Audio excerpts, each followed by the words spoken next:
જય શ્રી કૃષ્ણ મિત્રો, આપનું સ્વાગત છે અમારા યુટ્યુબ ચેનલ ધર્મદર્શનમાં। આજે આપણે અધિક માસના અધ્યાય 3 તેમજ શ્રદ્ધાના ફળની કથા। જો તમને અમારો વિડીયો પસંદ આવે તો વિડીયો લાઈક અને શેર જરૂર કરજો। જો તમે અમારા ચેનલમાં નવા હો તો ચેનલને સબસ્ક્રાઈબ કરવાનું ભૂલશો નહીં। બેલ આઇકન જરૂરથી દબાવજો જેથી તમને અમારા અવનવા વિડીયોની માહિતી મળતી રહે અને કોમેન્ટમાં જય શ્રી કૃષ્ણ લખવાનું ભૂલશો નહીં। અધ્યાય 3 મલમાસ કથાનો આરંભ। સોનકાદી ઋષિઓના પૂછવાથી સુંદ પુરાણીએ કહ્યું, હે મુનિ શ્રેષ્ઠો, નારદજી સમક્ષ શ્રી નારાયણે જે કહ્યું તે હું તમને કહું છું, તે સાંભળો। ભગવાન નારાયણે નારદજીને ઉદ્દેશીને કહ્યું, હે બ્રહ્મા પુત્ર નારદ, આ કથા શ્રી કૃષ્ણે યુધિષ્ઠિરને કહી હતી। આ કથા શ્રવણના ફળ સ્વરૂપ તેઓ કૌરવોના ત્રાસથી મુક્ત થઈ સુખ શાંતિ પામ્યા હતા। દૃષ્ટ દુર્યોધન આદિ કૌરવોએ પાંડવોને કષ્ટ આપવામાં કંઈ કચાશ રાખી ન હતી। તેઓને લાક્ષાગૃહમાં બાળી નાખવાનો પ્રપંચ કર્યો। પાંડવો સાથે જુગતું રમીને કપટથી તેમને હરાવ્યા। દુશાસન દ્રૌપદીને ભર સભામાં તેનો ચોટલો ખેંચીને લાવ્યો અને તેને નગ્ન કરવાની પેરવી કરી। દ્રૌપદીની પ્રાર્થના સાંભળી શ્રી કૃષ્ણે 999 વસ્ત્રો પૂરીને દ્રૌપદીની લાજ જાળવી। શરત પ્રમાણે પાંડવો 13 વર્ષ સુધી વનમાં રહ્યા। પાંડવો કામ્યક વનમાં રહેતા હતા। ત્યાં શ્રી કૃષ્ણ તેમને મળવા આવ્યા। કોપાયમાન અને નારાજ થયેલા શ્રી કૃષ્ણએ અર્જુન હાથ જોડીને કહેવા લાગ્યા, હે પ્રભુ, આપ કોપાયમાન ન થાઓ। આપ જગતના પાલન કરતા કહેવાઓ છો, આથી આપ શાંતિ ધારણ કરો। અમે આપણને શરણે છીએ। અર્જુનની નમ્ર વાણી સાંભળીને શ્રી કૃષ્ણનું ક્રોધી સ્વરૂપ બદલાઈ ગયું। હવે તેમણે હાસ્યશ અર્જુનને કહ્યું, અર્જુન, હું મારા કષ્ટના સહન કરી શકું છું, પરંતુ મારા ભક્તોના એક રાઈના દાણા જેટલા દુઃખને પણ હું મેરુ સમાન સમજું છું। મારા ભક્તોના દુઃખ દૂર કરવા માટે હોવા છતાંય જન્મ લઉં છું। હવે દુઃખો થોડા સમયમાં દૂર થશે। માનવીને સુખ દુઃખ હાનિ લાભ કર્મના ફળ રૂપે મળે છે। આ કર્મના બંધનો દૂર કરવા માટે માનવીએ ધર્મ વ્રત અને તપ દ્વારા શરીર અને આત્માને પવિત્ર બનાવવા જોઈએ। હવે પછી જે મહિનો આવે છે તેને અધિક માસ કહેવામાં આવે છે। આ માસમાં વ્રત નિયમ ધ્યાન આદિ કરવાથી તેના પ્રભાવે ફરી તમારું રાજ્ય સુખ વૈભવ આદિ તમને પાછા મળશે। શ્રી કૃષ્ણના આ વચનો સાંભળીને અર્જુને પૂછ્યું, આ અધિક માસ શું છે? તેનું શા માટે વ્રત કરવું? તેનાથી ફળની શી પ્રાપ્તિ થાય? એ બધું અમને વિગતે સમજાવો। શ્રી કૃષ્ણ તેના જવાબમાં કહ્યું કે વરસ માસ દિવસ પ્રહર ઘડી પળ અને વિપળ બધા કાળના વિભાગો છે। સમુદ્ર નદી તળાવ કૂવા ઝરણા વગેરે જળના વિભાગો છે। આ બધા વિભાગોના તેમના દેવોની કૃપાથી સુખ મળતું હોય છે। એવામાં સંજોગવશાત એક વધારાનો માસ ઉત્પન્ન થયો, પરંતુ આ માસનો અધિષ્ઠા દેવ ન હતો। આથી લોકો આ માસને મલમાસ નામે ઓળખવા લાગ્યા। વળી આ માસને મલિન માની ભાવિકો તે માસમાં સત્કાર્ય કરતા નહીં, કારણ કે આ માસમાં સૂર્ય એક રાશિમાં રહેતો હતો, તેથી લોકો તેને નિંદાપાત્ર ગણતા હતા। આ રીતે અડધૂત થયેલ આ મલમાસ બહુ નિરાશ થયો। કેટલીક વાર તેને આપઘાત કરવાનું મન પણ થતું। એકવાર વૈકુંઠ લોકમાં મારી પાસે આવ્યો અને આંસુભીની આંખે નમ્રતાથી તેણે પોતાનું દુઃખ કહેવાનું શરૂ કર્યું। શ્રી બૃહદનારાયણ પુરાણમાં પરસોત્તમ મહાત્મ્યનો મલમાસ કથાનો નામનો 3જો અધ્યાય સંપૂર્ણ. શ્રદ્ધાનો ફળ. અનંતપુરમાં એક સુથાર રહેતો હતો. તેના કુટુંબમાં તેની પત્ની, 7 દીકરીઓ અને 2 દીકરા મળીને કુલ 11 જણ હતા. દીકરીઓ મોટી હતી જ્યારે 2 દીકરા નાના હતા. આખા કુટુંબના ગુજરાનનો ભાર તેના એકલા ઉપર હતો. તે લાકડા ઉપરની કલાકારીગરીમાં હોશિયાર હતો. તેથી ગામમાંથી તેને સુથારી કામ મળ્યા કરતું. તે ખાસ કરીને દેવદેવીઓના નાના નાના મંદિરો બનાવતો. તે તેમાં એવી ઝીણી કોતરણી કરતો કે જોનારને 2 ઘડી જોઈ રહેવાનું મન થાય. સુથાર દિવસ ઉગે ત્યારથી મોડી રાત સુધી મહેનત કરતો હતો. ત્યારે માંડ તેના ઘરનું ગુજરાન ચાલતું. વસ્તારી કુટુંબમાં એક જ જણ રડનાર હોય ત્યારે જીવન નિર્વાહ ચલાવવો ભારે થઈ પડે. દીકરીઓ મોટી હોવાથી સુથારે સારા મૂર્તિયા શોધીને પરણાવવા માંડી અને સાસરે વળાવવા માંડી. લગ્નના ખર્ચામાંથી સુથાર ઊંચો જ આવતો ન હતો. વળી દીકરીઓ અવારનવાર સાસરેથી પિયરમાં આવે ત્યારે તેને કપડાં લતા અને કંઈક રોકડ આપવી પડે. આથી સુથાર દિવસે ને દિવસે આર્થિક રીતે ઘસાતો જતો હતો. જેમ જેમ દિવસો વીતતા ગયા તેમ સુથારની ચિંતા વધતી ગઈ. વળી જુવાની હતી ત્યાં સુધી તો રાત દિવસ કામ ખેંચતો, પણ હવે તો શરીર ના પાડવા લાગ્યું. શરીર થાકી જવા લાગ્યું. છતાંય સુથાર જેમ તેમ કરીને ઘરનો ખર્ચ કાઢવા મહેનત કરતો. જુવાનીમાં સુથારને ભગવાન સાંભળ્યા ન હતા.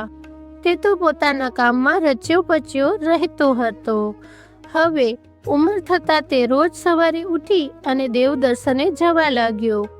ક્યારેક કથા વંચાતી હોય, કીર્તન થતું હોય ત્યારે તે સાંભળવા બેસી જતો. એકવાર ગામમાં એક કથાકાર આવ્યો. તે સુંદર કથા કરે. સુથાર તેમની કથા સાંભળવા બેઠો. કથાકારે કહ્યું, પ્રાણી માત્રના ભરણ પોષણની ચિંતા દરરોજ ભગવાન રાખે છે. તે કીડીને કણ અને હાથીને મણ દેનારો છે. તે ભૂખ્યા ઉઠાડે છે પણ કોઈને ભૂખ્યા સુવડાવતો નથી. છતાંય માણસ ચિંતામાં ને ચિંતામાં આખી જિંદગી પસાર કરે છે. તે ભગવાન ઉપર ભરોસો રાખતો નથી. ભગવાન ઉપર ભરોસા રાખનાર કદાપી દુઃખી થતો નથી અને તેની ચિંતા કરવી પડે છે. કથાકારના આ શબ્દો સાંભળી સુથારને પસ્તાવો થવા લાગ્યો. તે વિચારવા લાગ્યો કે આખી જિંદગી મેં ઢસરડો જ કર્યો. કોઈ દિવસ શાંતિથી બેસી ભગવાનનું નામ લીધું નથી. હજુ એ સમય છે. ભગવાનનું નામ લઉં, તેનું ભજન કરું, તેનું સ્મરણ કરું તો આ અવતાર તો એળે ગયો, પણ પરલોક તો સુધરી જશે.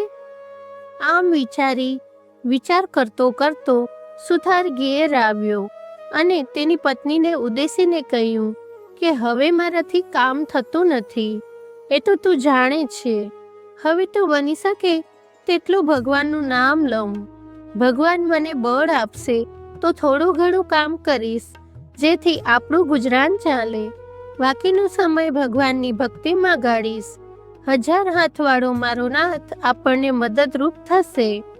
પત્ની બોલી, તમારું કહેવું ખરું છે. ઘણું વેતરું કર્યું. હવે ઉપર શ્રદ્ધા રાખી તેની ભક્તિ પણ કરતા રહો. પરસોત્તમ માસ બેઠો. સુથાર તથા તેની પત્ની રોજ પ્રાતકાળે નદીએ જઈ અને નાહી આવી દેવ દર્શન કરી યથાશક્તિ બ્રાહ્મણને દાન સીધું આપી ભગવાનનું રટણ કરવા લાગ્યા. પતિ પત્ની શ્રદ્ધાથી વ્રત કરી રહ્યા હતા. અધિક માસ પૂરો થવાના થોડા દિવસ બાકી હતા. ઘરમાં અન્નનો દાણોય ન હતો. દરરોજ બ્રાહ્મણને સીધું કેવી રીતે આપવું તેની ચિંતા તેમને સતાવતી હતી. એક દિવસ સુથાર વહેલો ઉઠી દિશાએ જવા જંગલમાં ગયો. તે ઢાળ પડતી જગ્યાએ હાજત કરવા બેઠો. બે દિવસના ઉપવાસ હતા, વળી ઢાળ હતો, તેથી સુથારે પડી ન જવાય એટલા માટે એક ઝાંખરાનું મૂળિયું પકડી રાખ્યું. મૂળિયાને આમ તેમ હલાવવા છતાં તે ઉખડી ગયું અને ત્યાં ખાડો પડ્યો. તેમાં કંઈ ચળકવા લાગ્યું. સુથારે ચળકાટ જોયો, પણ હજુ અંધારું હતું, તેથી તેને સમજ ન પડી કે અંદર શું છે. તે તો ત્યાં બેસી રહ્યો. થોડું અજવાળું થતાં તેણે જોયું કે ખાડામાં હીરા પડ્યા હતા, તે જ ચમકી રહ્યા હતા. તેનો સુથારને ખ્યાલ આવ્યો. સુથારે આનંદ અને હરખ સાથે હીરા ઉઠાવ્યા. તેણે જોયું તો તેની નીચે સોના મહોરો પણ પડી હતી. માટી કાઢીને ખાડો જરા ઊંડો કર્યો તો ત્રાંબો ચરુ દેખાયો. આખું ચરુ સોના મહોરોથી ભરેલો હતો. આ બધું જોઈ સુથારના આનંદનો પાર ન રહ્યો. પછી વિચાર આવ્યો કે આ તો દાટેલું ધન, આ મારાથી ના લેવાય. મારા ઘરમાંથી ચરુ નીકળ્યો હોય તો મારા હકનો ગણાય, પણ આ તો પાદરે પડેલું ધન, મારાથી ન લેવાય. હાલમાં પરસોત્તમ ભગવાનનું વ્રત કરું છું, તેથી પરધન લઉં તો પાપી કહેવાઉં. આમ વિચારી સુથાર ચરુ લીધા વગર ઘેર પાછો ફર્યો.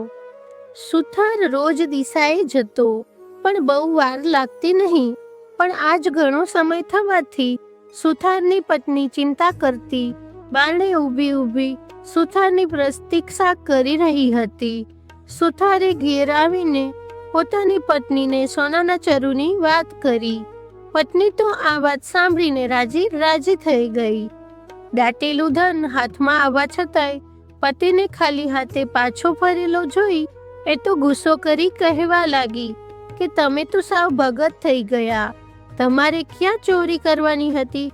અરે રે, ઘર બેઠા ગંગા આવી અને તમે કોરા જ રહ્યા.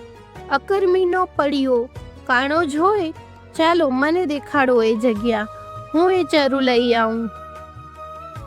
સુથાર કહે, એ તો અણહકનું ધન કહેવાય, એ લઉં તો મારી ભક્તિ એળે જાય.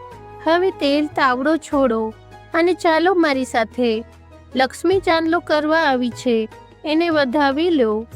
ભગવાન ઉપર મને શ્રદ્ધા છે, પારકા ધનને હું હાથ નહીં અડાડું. તારે જોઈતું હોય તો જઈને લઈ આવ. મારા ભગવાન મને ન્યાલ કરવાનો હશે તો ઘરમાં બેઠા બેઠા ધનનો વરસાદ વરસાવશે. આ સાંભળીને પત્ની તો કપાળ કૂટવા લાગી, પણ સુથાર એકનો બે ન થયો. પત્નીએ બહુ ધમપછાડા કર્યા. ત્યારે એણે એ સ્થળની નિશાની આપીને કહ્યું કે તારે ચરુ જોઈએ તો હોય તો લઈ આવ, હું તો નહીં જાઉં. સુથારણે જવાની તૈયારી કરી એટલે સુથારે કહ્યું, સૂર્યોદય થતાં જ નદીએ નાહવા જવાનો આપણો નિયમ છે. જો એ નિયમ તૂટે તો ભગવાન નારાજ થશે. છેવટે સુથારણે જીદ છોડી બંને નદીએ નાહવા ગયા. જ્યારે સુથાર અને તેની પત્ની ઊંચા અવાજે સોના મહોરો ભરેલા ચરુની વાત કરી રહ્યા હતા. બંનેની વાત પડોશણમાં રહેતો વાળંદ સાંભળતો હતો. જેવા સુથાર અને સુથારણ નદીએ નાહવા ગયા કે તરત જ વાળંદે તેની પત્નીને ઉઠાડીને બધી વાત કરી. બંને તૈયાર થઈ ચરુ લેવા ઉપડ્યા. સુથારે વાતમાં જગ્યાની એંધાણી બતાવી હતી. તે આશરે તેઓ ત્યાં પહોંચી ગયા.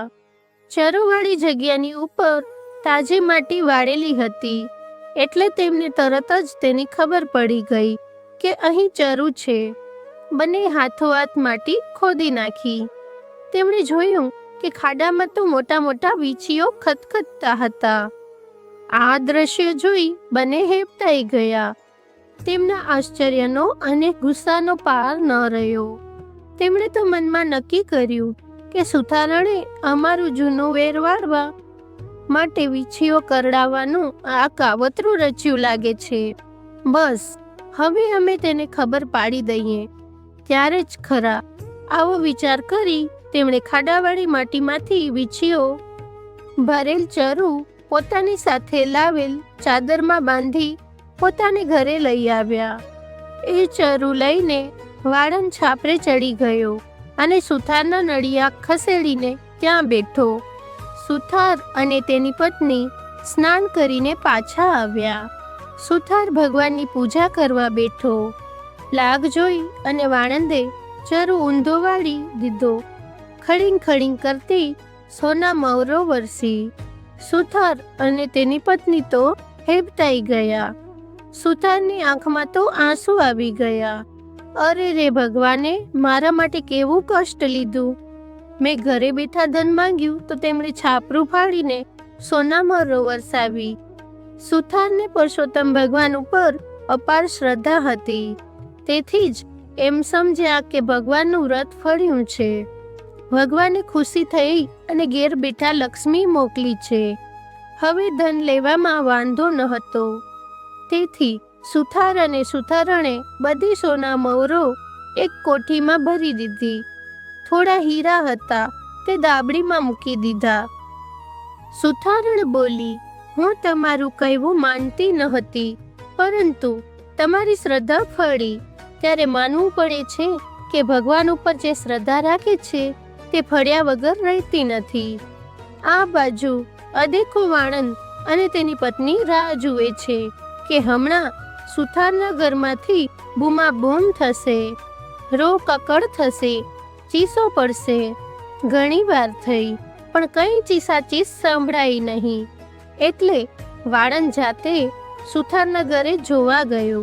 જોયું તો તે બેઠો બેઠો માળા ફેરવતો હતો.